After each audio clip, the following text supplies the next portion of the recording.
I'm home, nobody. Peace, earthlings. Bienvenido to my channel. Roll curtains. Cue music. Download and decode with Senpai Offset.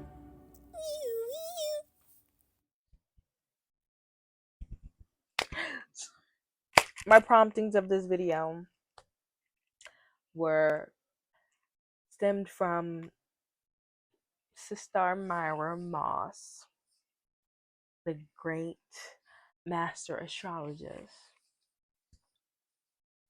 and her additions to Professor Melanie's 2024 year expectations video. So basically the part 2, and then a little bit from also like the Soul Mission Collective SAU app live question Q&A. And then that led me to wanting to, if you watched it, it led me to checking my natal chart to see where I can find all the fixed crosses within my birth chart. So I took notes, of course, from the videos, and then I looked at my chart, and then I wrote down basically everything in my chart. But I went like by planet, and then of course I put which zodiac sign corresponds with that planet, of course, on my chart, and then which house it's in, and then I drew a line. I'll probably show you. I drew a line to portray as the axis, I guess, like you say, the axis line for the next zodiac that, you know,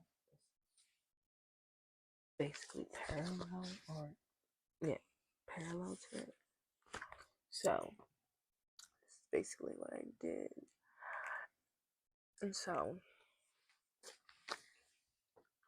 I have like Aries 7th house, well, Saturn, Aries 7th house, Libra, and then Mars rising, etc. And I included the Chiron, of course, and Lilith, and that brought me to wanting to, Sistar MyRah Moss, basically guidance. I was gonna say prompting, but like they weren't orders, but like basically mission prompts for decoding our cross placements within our natal charts to apply it to these 2024 New Year expectations. But anyway, I included, of course, like my MC, medium, whatever, or also known as Midhaven, my 10th house. Also included my fortune, because she emphasized on all of the houses, what they symbolize. So I went back in my flashcards and like added certain words that she used specifically that weren't already on my cards, because I like the way that she put it. Also, I like having as many cinnamons as possible, but not to like be too confusing, but like whatever resonates with the most with that particular answer, I'd rather have more than that. So as long as it resonated. So make sure it resonated and we were good to go. So then I put it down. Anyway, and I noticed while I was going through like trying to do the order of each house, even though I started with my stuff at house. But that's because I that's how I was looking at the paper that I wrote my birth chart on. So when I copied my birth chart and printed it, I was looking at the paper. I was looking at the second sheet of that paper. So I had to like I mean I put the seventh house first, but it's fine because my seventh house is like the same axis or like reflects my first house, which is my Mars placement, which is also my rising or ascendant, my rising sign or ascendant sign. So it's Libra in the first house, if you couldn't guess, since I said like reflects it. And I meant like more of like so like an actual mirror, like reversing an image back, like so reflecting it. But anyway, if you can't tell, plays that.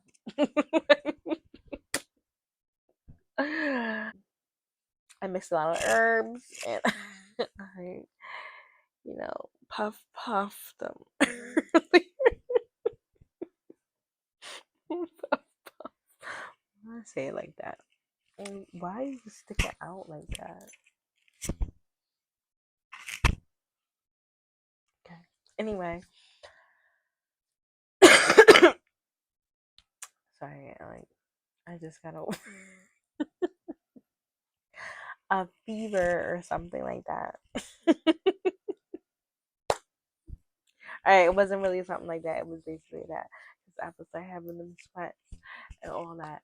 And my temperature was definitely like 100. The highest was 100.8. Like, it didn't get. Well, that I know of, it didn't get.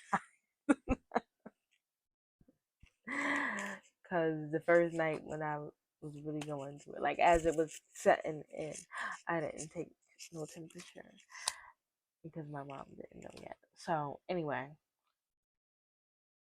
the point is, let's get back. I was going to tell you which herbs.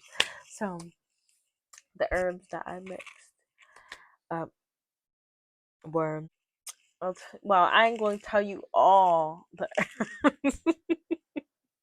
You gotta pay me.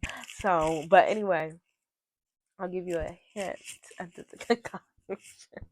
So, like, sometimes I'll like throw in some safflower. Gotta have the blue lotus, like, and the mugwort. And then sometimes we switching them out. Well, you gotta add to it, but like, some I'll switch out. Like this last one, didn't have no safflower in it.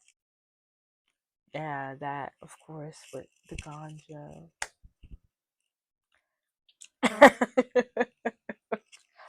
And so I finally got to try it with some Damiana. Now I'm basically telling all the herbs.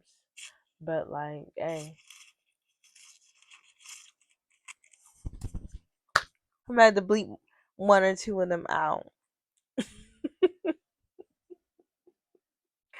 Cause I can't be giving all my goodies. I just want to say goodies. Back to the regularly scheduled program.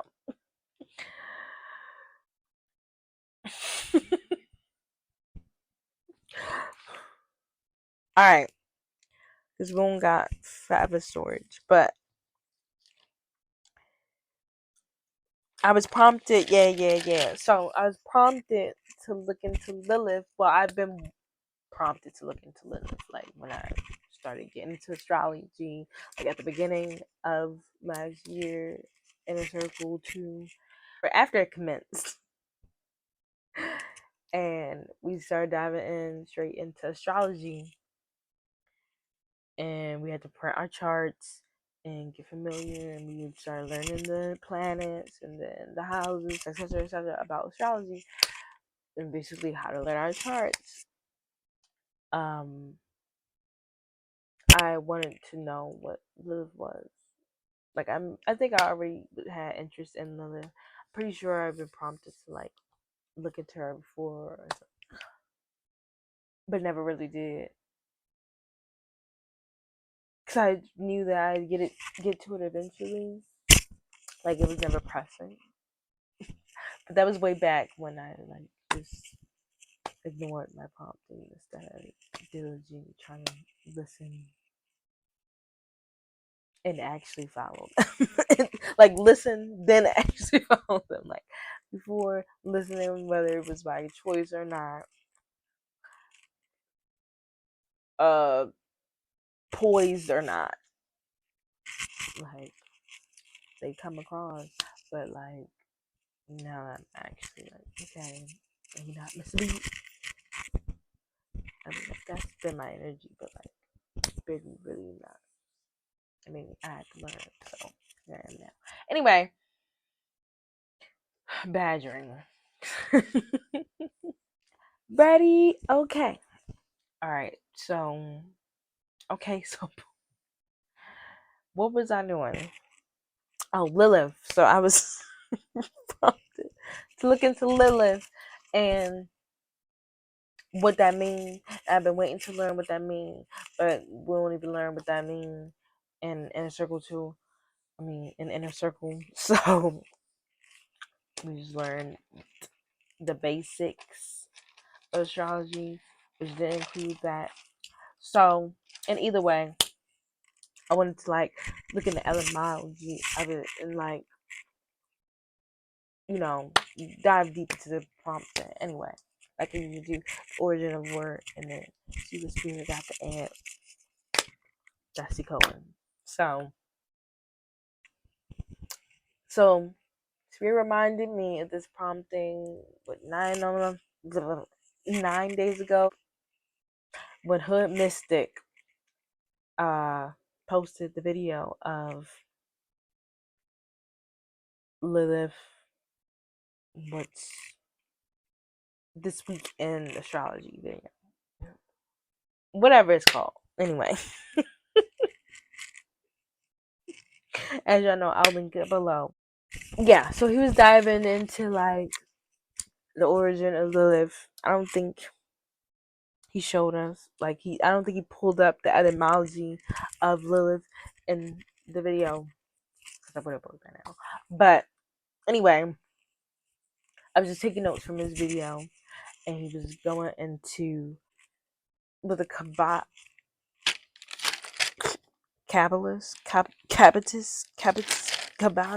whatever, whoever they is, and they ain't even in this part. Yeah, the Kabbalists thought of Lilith, and the Jews thought of Lilith, and the Christians. How could I forget about the Christians?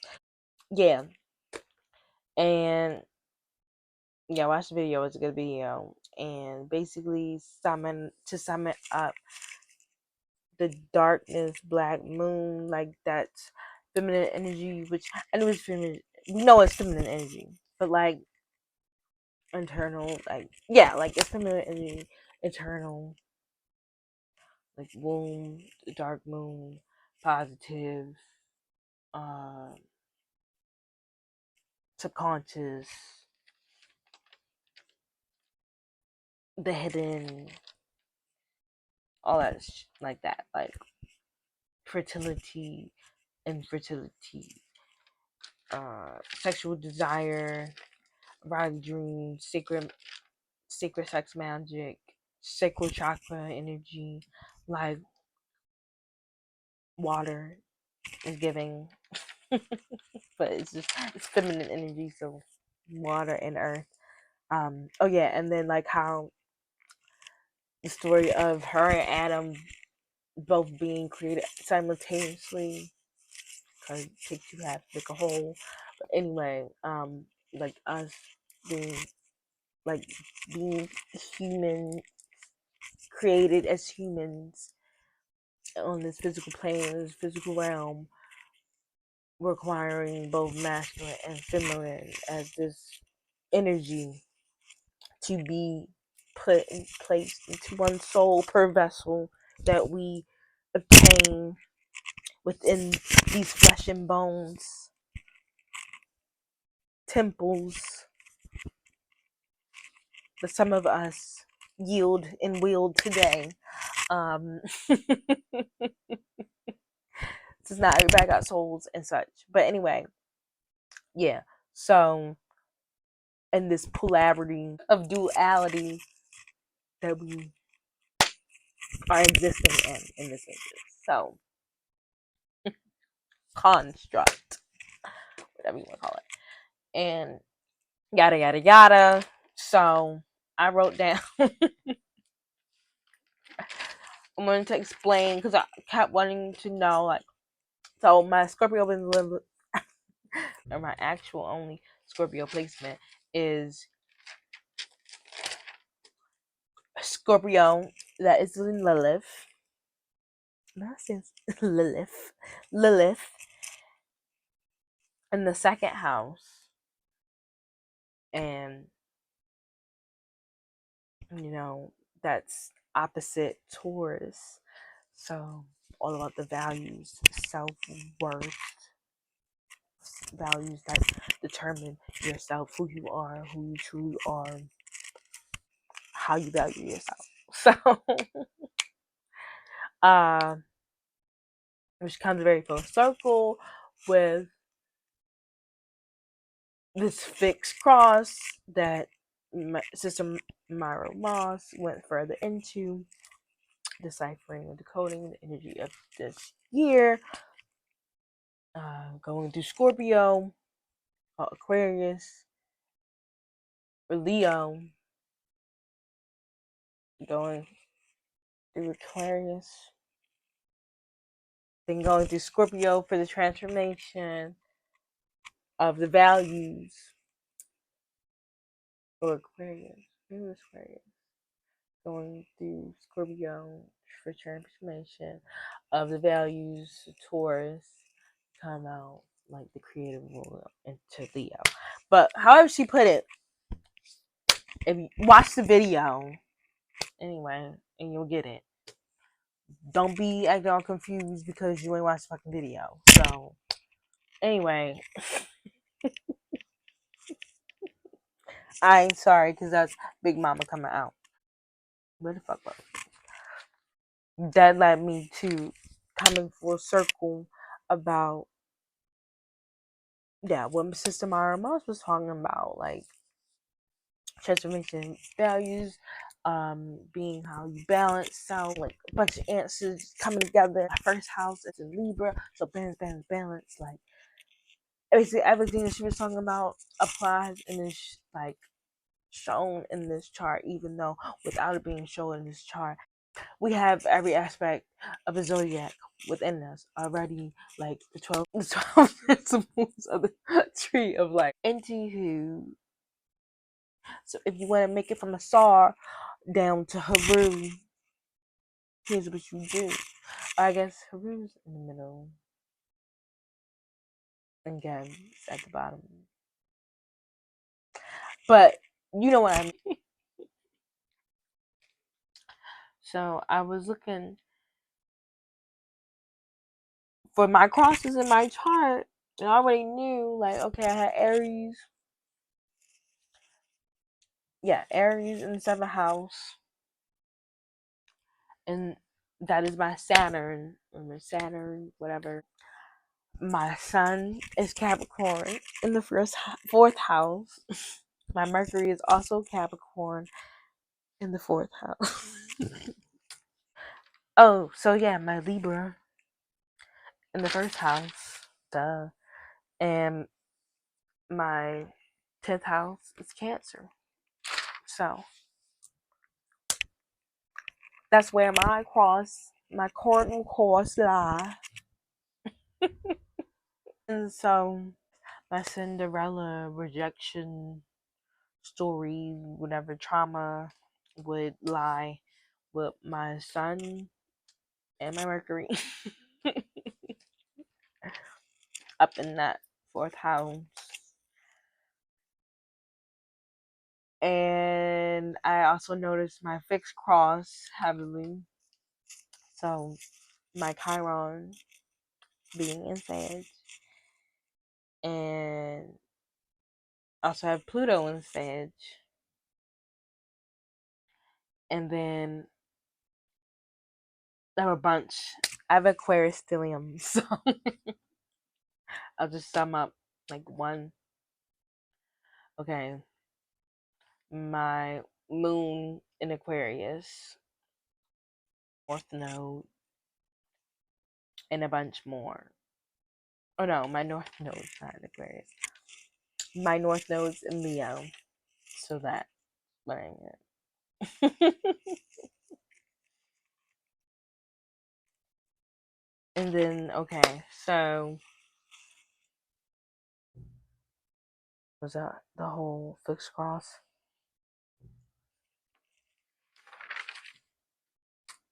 Right? Aquarius, Leo, Scorpio. Oh, I started with Sag anyway. Like, that's not fixed, that's mutable the whole time. But I got my fortune, whatever that is, in the fixed cross.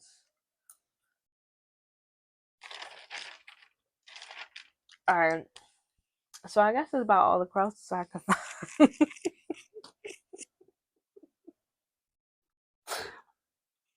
So, wait.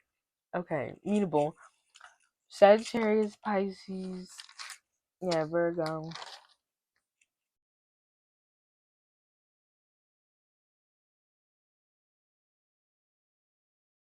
I don't see no Gemini. I don't see no Taurus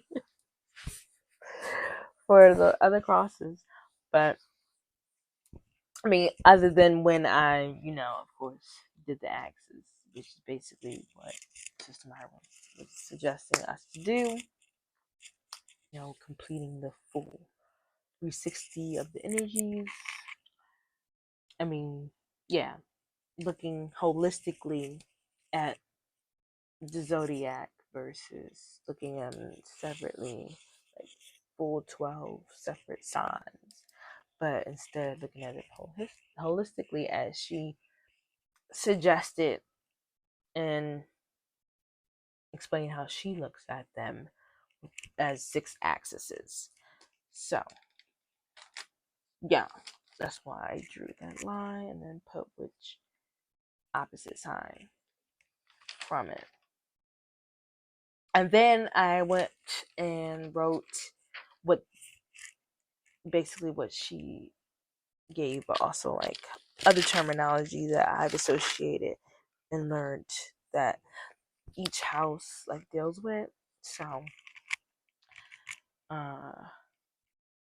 for example, with the Saturn, um, so that was Aries 7th house, and then the axis is Libra, a balance partnership. Like that's what the 7th house represents, symbolizes. And then for Libra, first house, which opposites Aries, persona and action. And she was explaining like personal action. So I had persona, like other words for the first house on my flashcards. So I wanted to kind of like combine them And so I thought, okay, let me just put like persona action. And then I'll remember also like personal action. So that's that house's in it, first house energy, like identity, and like how people see you. It's a lot of things, but just to sum it up, that's what I put. Because like that's why I put persona action specifically. Uh, and then so on and so forth. Like the second house being values, third house communication, fourth house family, fourth house home, fourth house ancestry, fourth house mother security, um, the fifth house creative rulership, fifth house children, sixth house health service, reputation. Oh, 10th house reputation. That's Capricorn energy, um, public image, business, career. 11th house evolution, 12th house spirituality.